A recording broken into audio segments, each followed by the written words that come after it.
ஒரு மனிதன் ஜலத்தினாலும் ஆவியினாலும் எப்படி பிறக்க முடியும்?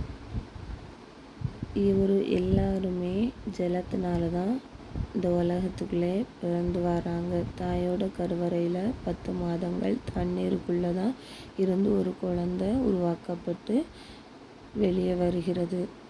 அதே மாதிரி தான் ஒரு மனுஷன் இந்த உலகத்தில் பாவத்தை விட்டு மனம் திரும்பி தண்ணீரில் மூழ்கி கடவுளோட பிள்ளையாக ஞானஸ்நானம் எடுக்கும்போது தான் அவன் திரும்பவும் ஜலத்தில் பிறக்கிறான்.